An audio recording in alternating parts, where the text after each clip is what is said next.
А ние продолжуваме со Божеството, како што избравте. И би сакал да се подсетиме каде застанавме. Застанавме на Христовиот разговор со Самаријанката. Многу клучен, многу битен разговор за нашата тема. Каде што Господ на оваа жена, која што не била еврејка, која што била и неморална, да речеме, односно била нормална за културата на 21. век. И вели, вие, незнабожците, не знаете во што верувате и на што се поклонувате. А ние, евреите, знаеме. На прв поглед звучи препотентно, нели? Како во она ситуација кога Исус се вели на една друга жена, што не била еврејка исто така, што и вели? Не е добро да се земе лебот од децата или лебот наменет за децата да го јадат и да се фрли на кучињата. Зошто? Зато што незнабожците биле кучињата.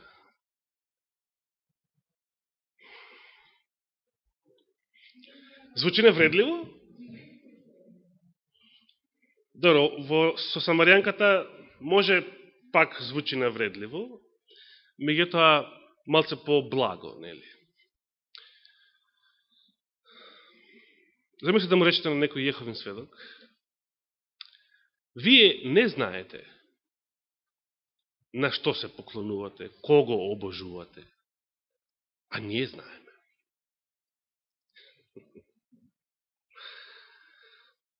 А замислите Јеховин сведок тоа вас да ви го каже. Како звучи? Рековме, што сакал Господ да каже со овие зборови? Значи, не рекол на кого, туку на што се поклонувате. Сакал да каже дека во прашање е суштината на Божеството. Што е Бог? Тоа беше клучното прашање од минатата сабота. А сега продолжуваме на таа тема. И кој беше одговорот што го дадовме? Преку најмалку со два сведоци вели законот. Значи, најмалку два библиски текста од Новиот Завет. Што е Бог по својата суштина? Некој од вас рековте љубов, дека е, да, вистина. Сето тоа е опфатено со неговата суштина. Дека он, по својата суштина, е дух. И љубовта, и вистината, и праведноста, и интелигенцијата. Сето тоа е опфатено во зборот дух.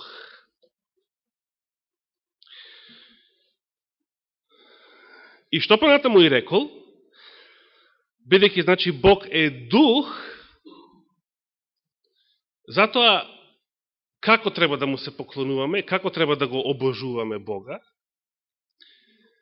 во дух и вистина, и дури додал, затоа што Отецот, значи тој единствениот вистински Бог, според неговите зборови подоцна, сака такви поклоници, такви обожаватели.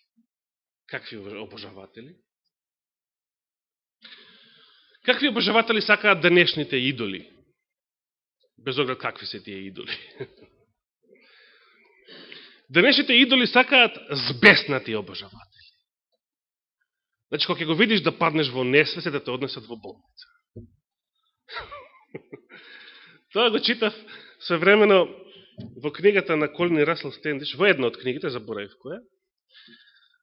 Тие биле сведоци на тоа како реагирале повеќето луѓе во Австралија кога групата Битлси првпат слетала на аеродромот во Сиднеј. Кога се појавиле, значи уште не се симнале од авионот, само се појавиле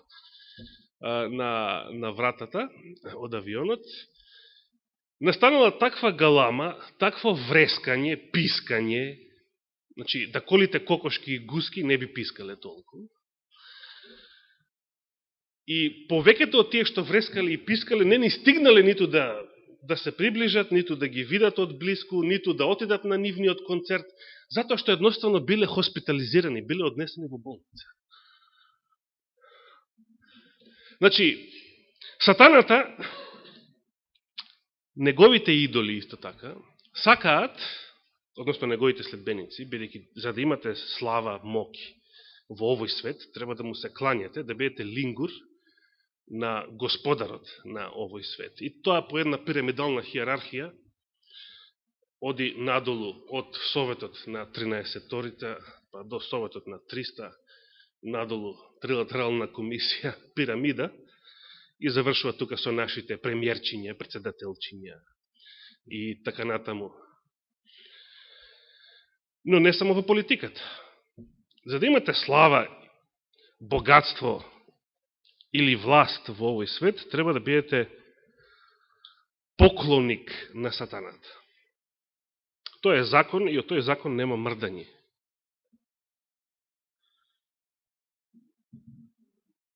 Тој и неговите идоли сакаат такви збеснати обожаватели.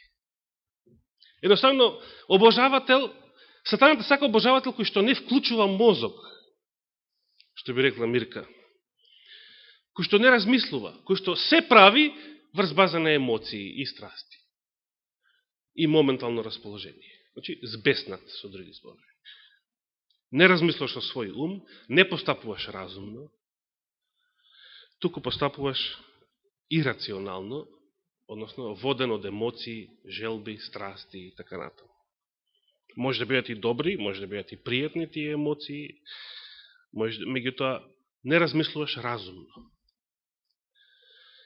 Какви обожаватели сака Господ? Бидејќи тој е дух. Знаете што велат атеистите? Сите го знаеме оно нивно најчесто, а истовремено најглупаво прашање.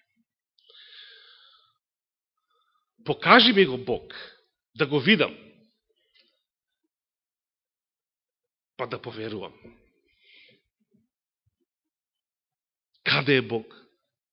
Може ли да се види Бог? Сега не, се извинам, не сега. Најчесто одговор што сум го слушал уште како мал, кога не бев верник воопшто, како одговор на ова прашање, Бог не може да се види затоа што е дух. Многу паметен одговор. Меѓутоа, не го поставувале ова прашање само атеистите или оваа желба. Кој друг ја поставил, се сеќавате? Еден од Христовите ученици. Филип.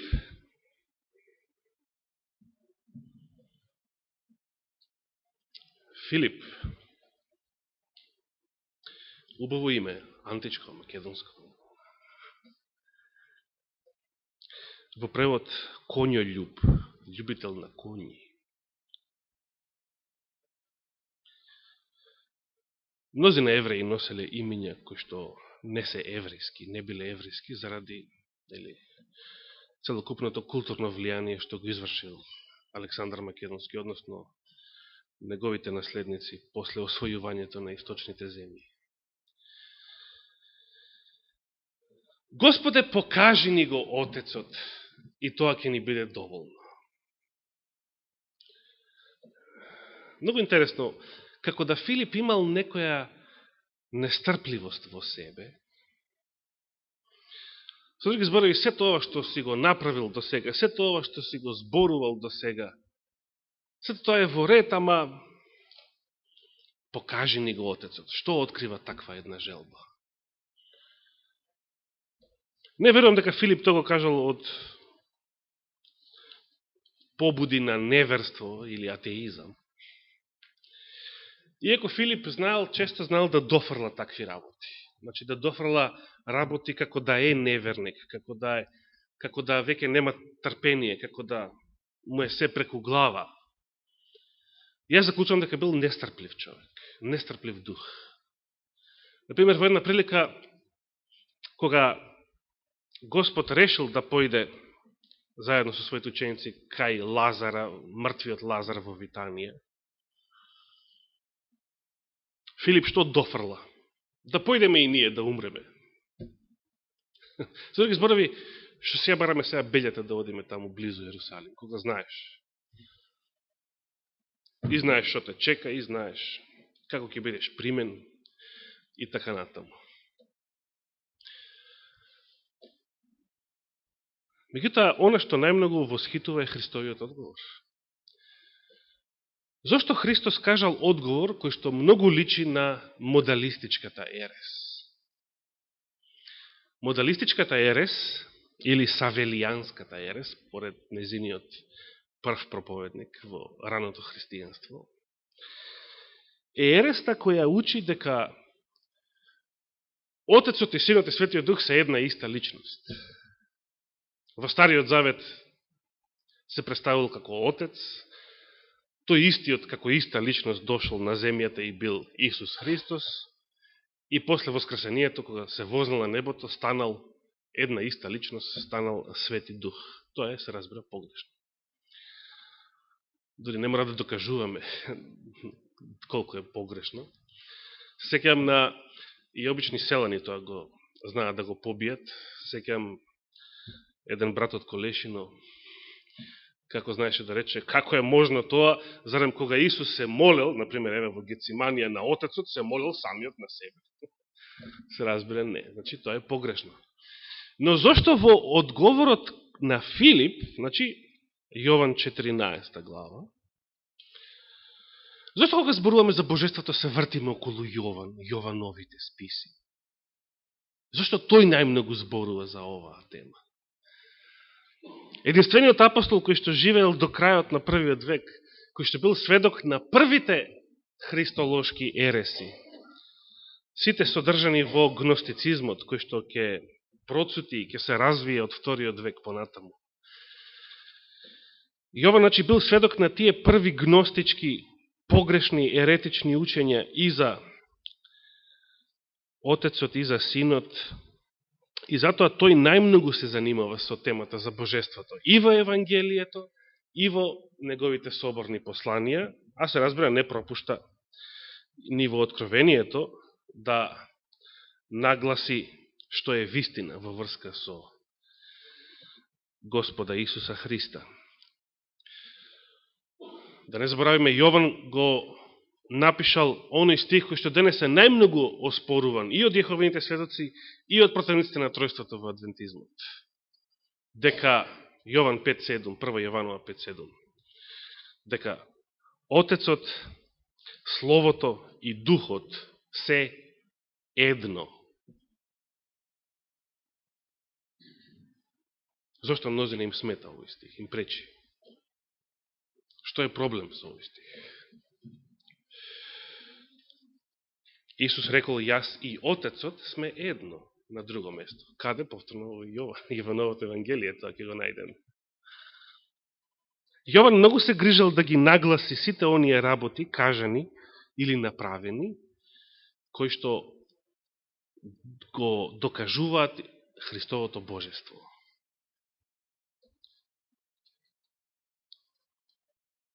Да отвориме сега во 14 глава од Евангелието повторно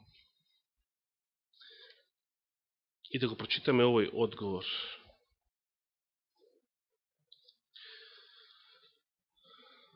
Значи, Филип поставува прашање во 8 стих. Господи, покажи ни го Отецот и доста ни е. Дали бил свесен Филип што барал во тој момент? Дали врз основа на сето она што можел да го знае од дотогашната еврејска религија, смеел да бара вакво нешто? Што му кажува Господ на Мојсеја, се сеќавате? Уште во 2 Мојсеја. Не може човек да ме види мене и да остане жив. Да не сакал Филип да се самоубие? И така рекол, ајде да поидеме и ние во Иерусалим да умреме со Лазара. Да не бил депресивен тип.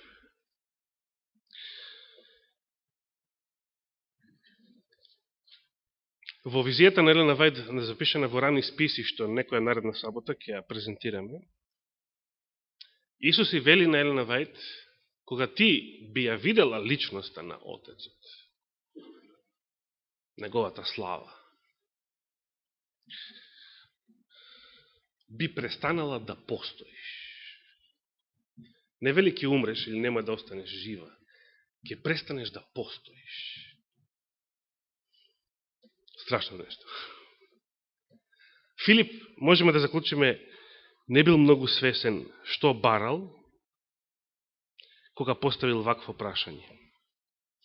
Меѓутоа, во одговорот што Христос му го дава, забележете, тој сега не сака да го нагласи она што кај Отецот е славно, она што кај Отецот е жешко, убиствено.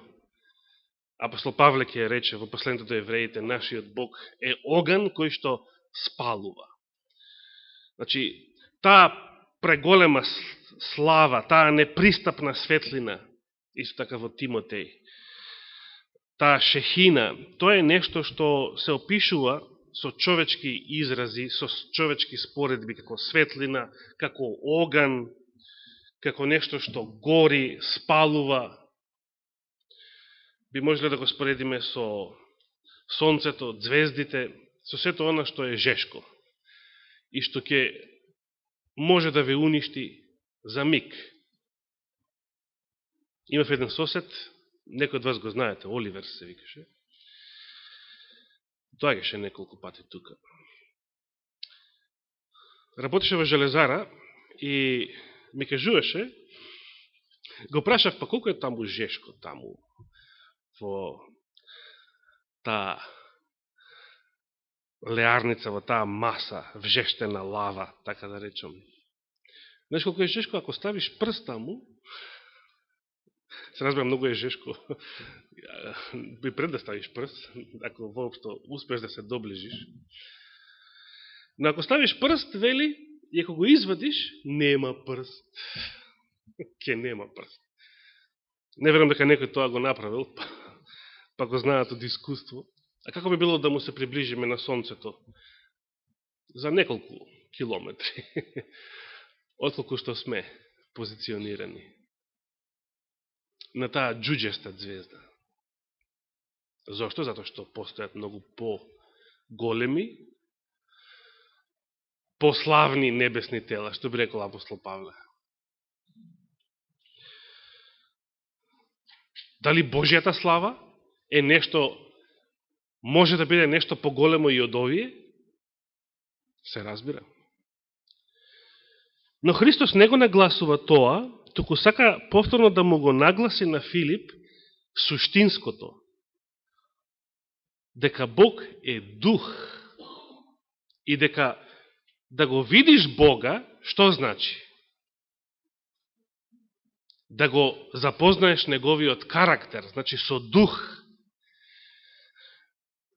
Да го сватиш сето она што тој го представува, неговата вистина, неговата љубов, неговата праведност. И затоа му вели, толку време сум со вас и се уште не си ли ме познал, Филипе. Значи, звучи како модалистичката ерес. Меѓутоа не е тоа. Со други зборови, според делата што Христос ги направил, тој го покажувал Отецот. Тој го откривал Бога на луѓето. Зошто? Бидејќи во суштина Бог е дух. Тоа е неговата природа. И дали со тоа го објаснивме божеството како природа? Се разбира не. Се разбира не. Затоа што тоа, природата на духот, ние не знаеме што е тоа дух. Кога велиме Бог е дух, кажуваме нешто што не знаеме што е. Бидејќи рековме, ние луѓето сме создадени како материјални суштества. И сите духовни поими за кои што сме обдарени да ги разбираме во контекст на нашиот материјален живот.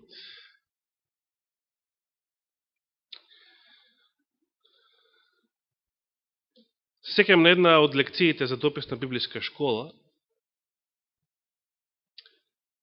пишуваше една реченица која што веројатно е превземена од духот на пророштвото. Многу ме воодушеви тогаш кога ја водев дописната школа таму 93-94 година.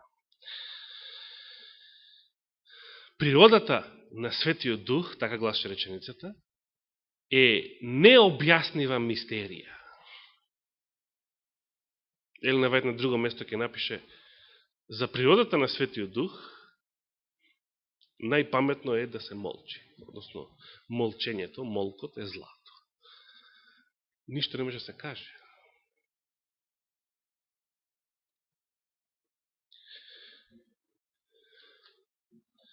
Кога Исус рекол, ние евреите знаеме во што веруваме, тој упатил на едно интересно размислување, барем за мене интересно. Ако евреите знаеле на што се поклонуваат, ако имале вистинска представа за Бог, тоа значи дека во јудаизмот треба да го најдеме тоа вистинско учење за Бог. Нели? Дали знаете што зборува јудаизмот за Бог? За доктрината за Бог? Еве ќе ви прочитам еден извадок. Оваа книга е издадена од Адвентистичката црква, меѓутоа е книга која што во себе содржи еден куп написи и извадоци од теолошка литература на разни деноминации, разни религии, колку за да се запознаваат студентите со тоа што учат и што веруваат другите. Во написот кој што зборува за јудаизмот, се кажува што верува јудаизмот во врска со Бог. Ке ви цитирам. Значи, според јудаизмот, Бог е дух, првото што се кажува. И сега се дава малку опис што е тоа, дух, без никакви ограничувања во однос на форма. Значи, дух е дефинирано како нешто што не е ограничено со никаква форма. Духот нема тел. Исус ке рече, духот нема коски. Духот нема коски и месо, но еве, допрате ме, јас имам, значи не сум дух. Не сум фантом. Понатаму јудаизмот вели Бог е вечен, безтелесен, се кажува, единствен и потоа дека се знае, дека е семоќен и, што е најважно, дека е еден, како вели, како гласи основната еврејска доктрина, превземена од Второзаконие. Така наречената Шема. Шема Израел. Чуј, Израеле. Адонај Елохену. Адонај Ехад. Господ, нашиот Бог, Господ е еден.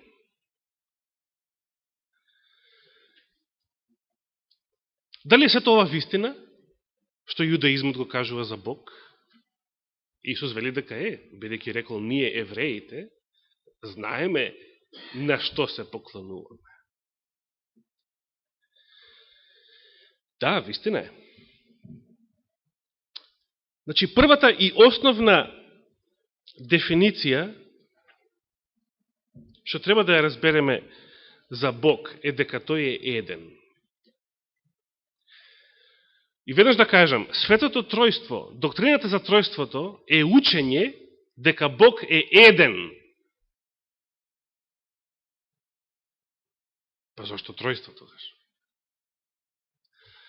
Постојат адвентистички теолози, јас не сакам да ги посрамотам, па да ви презентирам тука со видеобимот цитати, бидејќи нужно ќе мора да се кажат и нивните имиња, покрај тие титули со големи букви и точки. Меѓутоа, знам еден кој што вели, Бог се тројца, вели. Дури не вели е тројца, туку се тројца. Тоа го кажува на англиски јазик, се разбира. И е скроз погрешно. Всушност, јас веќе од доктор или магистар по теологија очекувам само погрешни работи. Според Светото писмо, Бог не се тројца, како прво тоа е граматички грдо, туку Бог е еден. Дали само јудаизмот го кажува тоа? Дали само Стариот Завет го кажува тоа? Дали Новиот Завет го кажува тоа? Колку Бога постојат според Новиот Завет? Да отвориме Библија. Дали Новиот Завет ни кажува колку Бога постојат во христијанството? Да отвориме прво во првото послание до Тимотеј,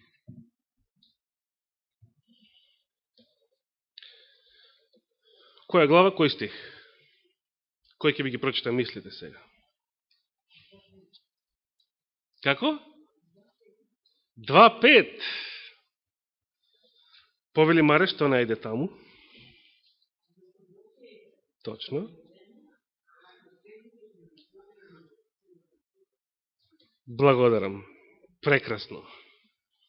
Апостол Павле ни кажува, апостолот на незнабожците, иако бил евреин, се разбира, дека Бог е еден. Истиот апостол, се разбира, еден е и посредникот помеѓу Бога и луѓето, човекот Христос Исус. Во Галатјаните да завртиме,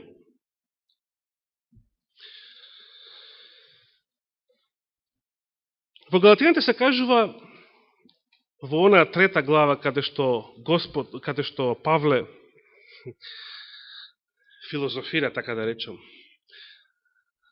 за законот и кажува работи кои што денешните теолози имаат проблем да ги разберат.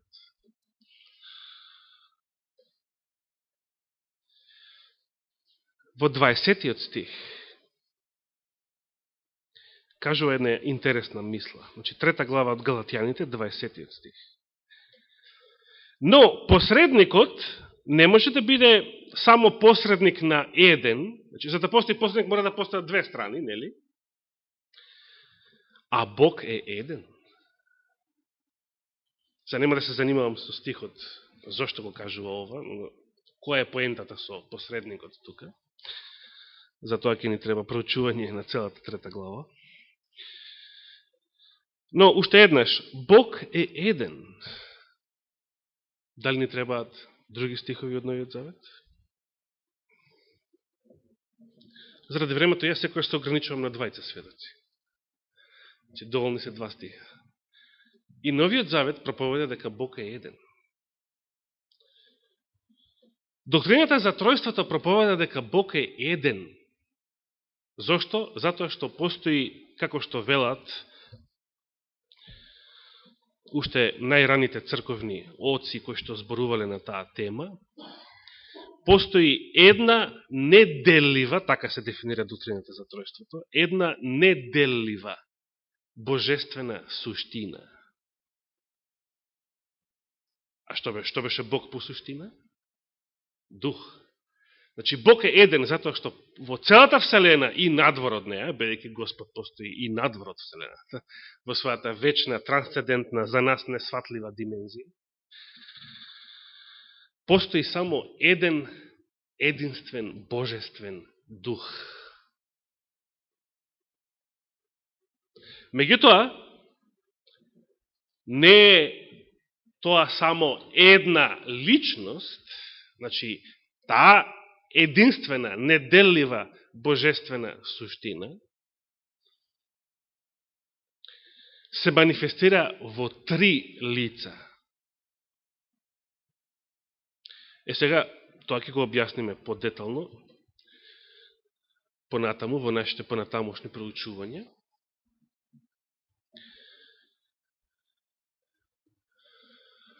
Сакам да завршам со оние Христови зборови.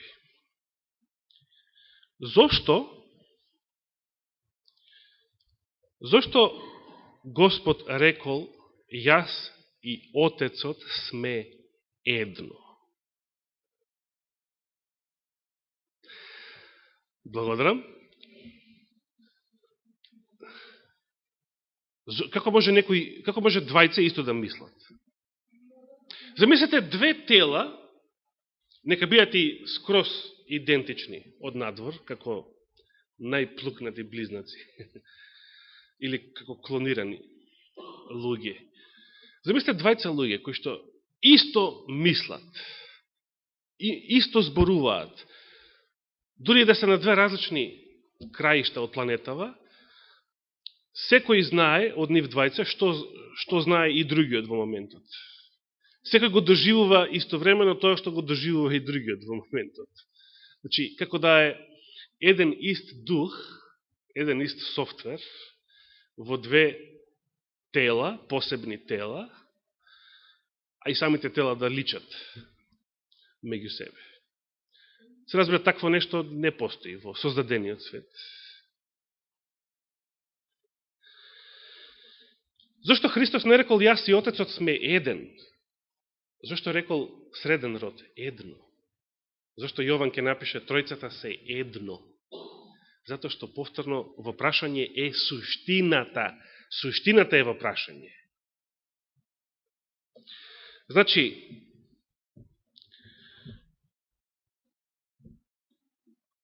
ако Бог по својата суштина е дух,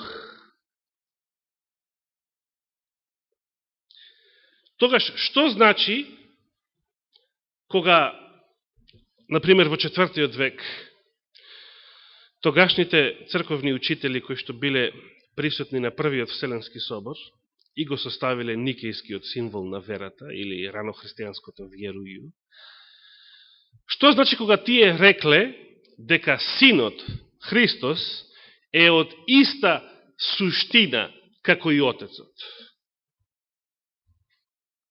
Тоа е доктрината за тројството. Има три божествени личности, има три божествени лица, но една суштина. Еден божествен дух.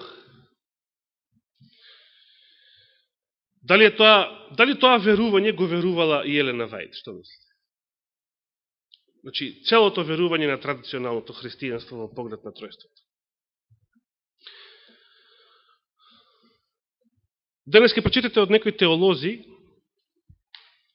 кои што не веруваат вака, адвентички теолози, кои што свесно го отфрлаат ова учење, и признаваат дека не веруваат како католичкото тројство, односно како тројството какво што си постоело низ историјата, како учење.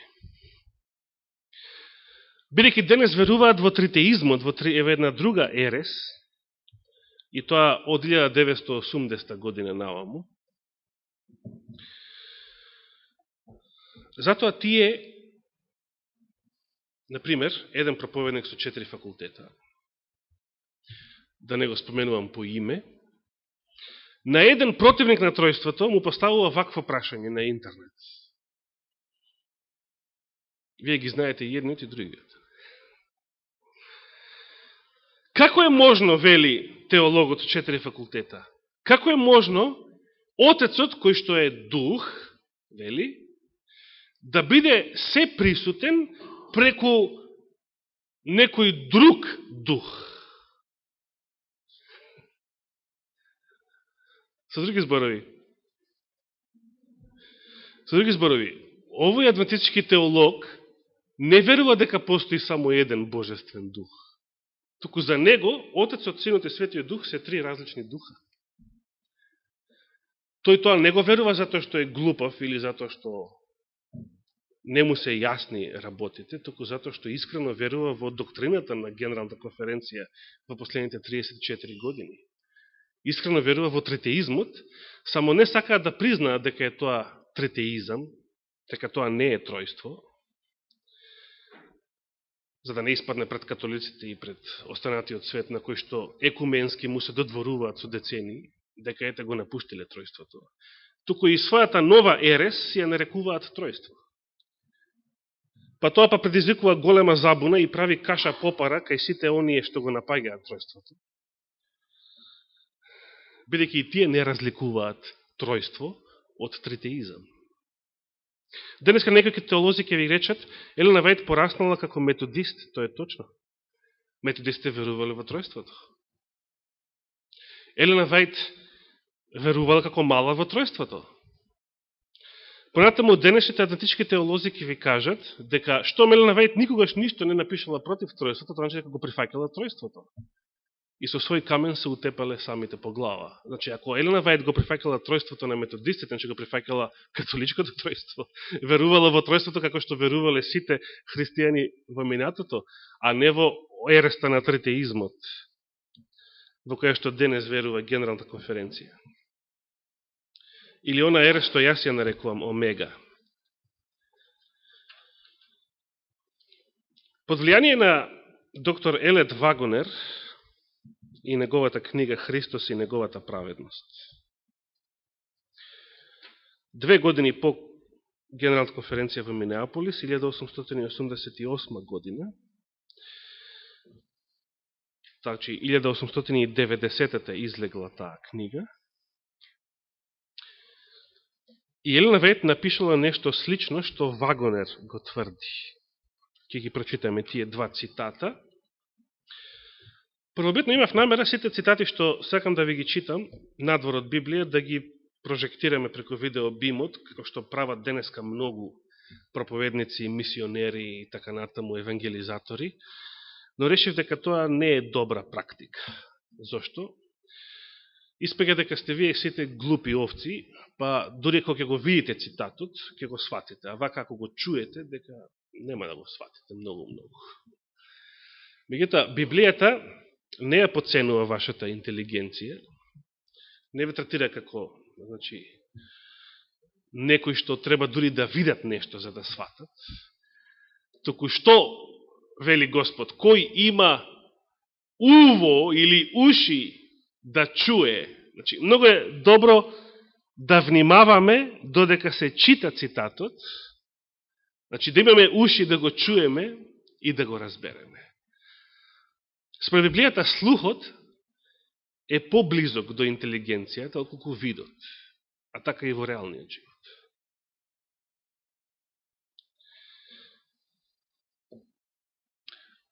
Што напишал прво Вагонер?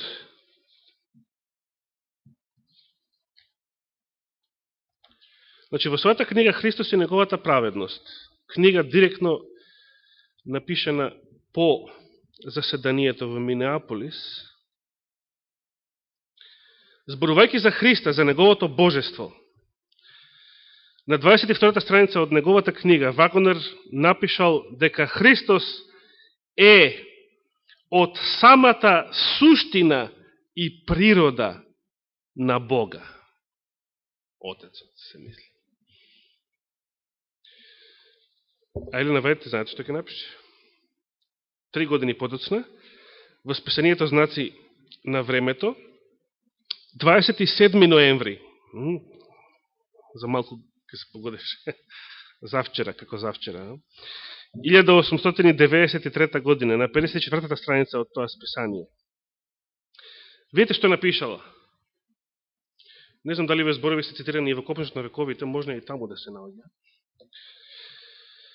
Изгледаше како божествената природа за миг да блеснала низ Христовата човечка природа, кога Исус рекол, јас и Отецот сме едно. Оната сега коментира овие негови зборови, јас и Отецот сме едно. Изгледало како божеството да блеснало низ човештвото на Христа, кога Исус рекол, јас и Отецот сме едно. Христовите зборови биле исполнети со длабока содржина, што на своите слушатели им предочил дека тој и Отецот се од една суштина. Таа ги потребува истите зборови што и Вагонер, а и тој истите зборови што и црковните оци од 4. век. Дека Христос е иста суштина. Или тоа ќе го најдете во сите православни календарчиња каде што се печати символот на верата. Христос е едносушен или еднобитен, од една суштина, како што рекла Елена Вајт исто така, како и Отецот. Много интересно.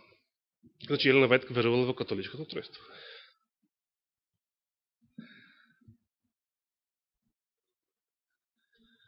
Што значи Христос да биде од иста суштина како и Отецот? Да го има истиот, не некој друг, току истиот Свети Дух. Светиот Дух во Библијата е наречен Божи Дух, што значи дека е Дух на Бога Отецот. Наречен е и Христов Дух. Е или не е наречен?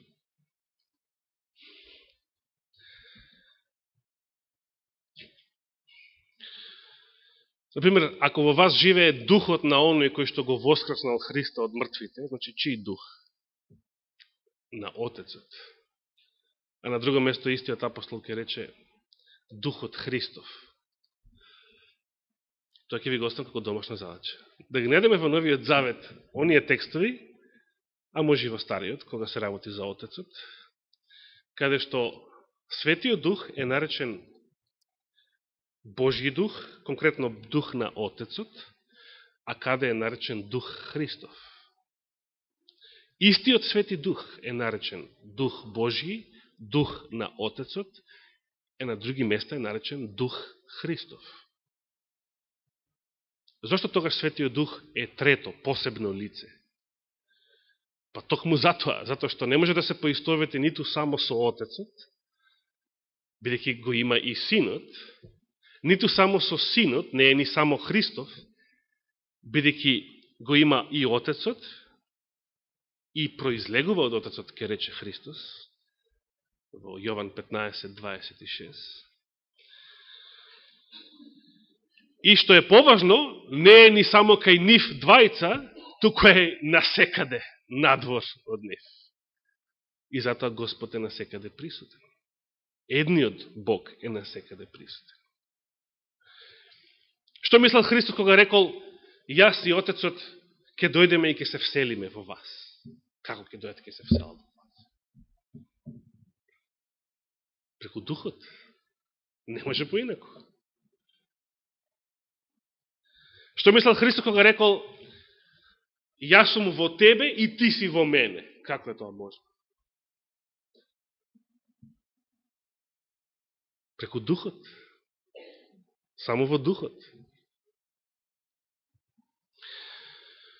Како можеме ние да бидеме во Христа и Христос да биде во нас? Како што е Он во Отецот и Отецот е во Него. Самиот така вели. Преку Духот. Преку тој еден и единствен Божествен Дух.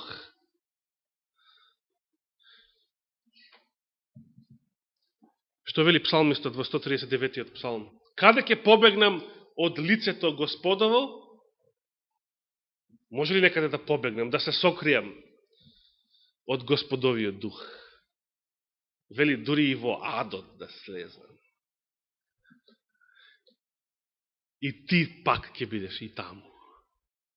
И твојот дух, и твојата десница, и таму ќе ме водат. Замислете. Во Еремија 23 глава Господ кажува интересни зборови. Би сакал овие да ги прочитам, иако некои стихови и од Библијата не ги читам, току само ги нафрлам заради времето, но некои навистина сакам да ги прочитаме и да ги прочитате и вие со своји очи. Да отвориме Еремија 23 23 глава. Еремија 23 глава.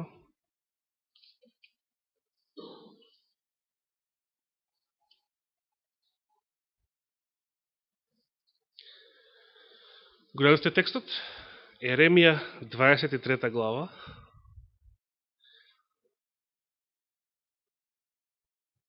Дваесет и трети стих и 24.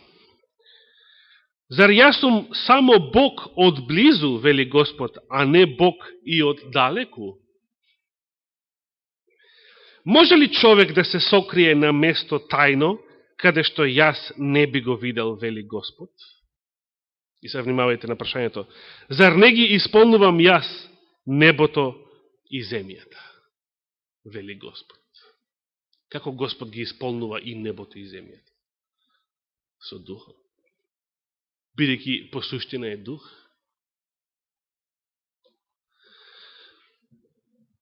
Што ќе рече апостол Павле на атињаните, на филозофите тогашни? Може ли Бог да живее во ракотворени храмови? И самиот дава одговор, зошто не може? Не треба да мислиме, им вели Павле на атињаните, дека божеството е нешто материјално, па што има потреба да живее и во ракотворени храмови. Бидејќи не го собираат, вели, ни небесата, ни целата земја не може да го собере. Ни Вселената, би рекли денес, не може да го собере. На многу места во Библијата се кажуваат вакви мисли. Господ е толку голем, што ние не би можеле да го собереме во ништо. Не би можеле да го замислиме дека е ограничен со нешто. Тој едноставно ги надминува нашите сваќања и границите на нашиот ум, затоа што е бесконечен. Тоа е оно што се подразбира кога се вели трансцендентен. Мнозина кои што милуваат да филозофираат, милуваат да користат странски зборови, конкретно латински. Па обичниот народ не разбира што велат. Но тоа е тоа. Бог е бесконечен, несватлив, ги надминува и границите на нашето разбирање. Дали во Христовиот одговор кон Самаријанката дека Бог е дух, што и јудаизмот го кажува на прво место, се открива и тројството како такво? Три лица? Значи, јас прашав дали само Стариот Завет зборува дека Бог е еден. Откривме дека и Новиот Завет зборува дека Бог е еден. Не е ни двајца, ни тројца. Но да го поставим обратното прашање. Дали само Новиот Завет зборува дека има тројца? Да не зборува и Стариот Завет? Зборува, нели?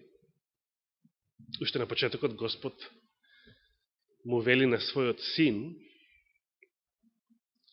да го создадеме човекот.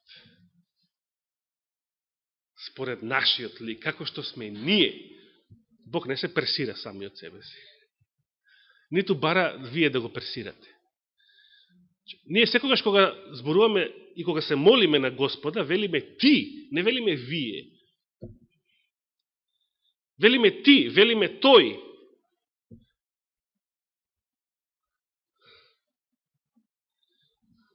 Па кога Господ вели ние, тој стварно не мисли само на себе си, туку му се обраќа на некој друг кој што е рамен на себе си. А тоа е, според духот на пророштвото, тие зборови ги кажал, кога рекол да создадеме, да направиме, како што сме ние, ги кажал на својот син.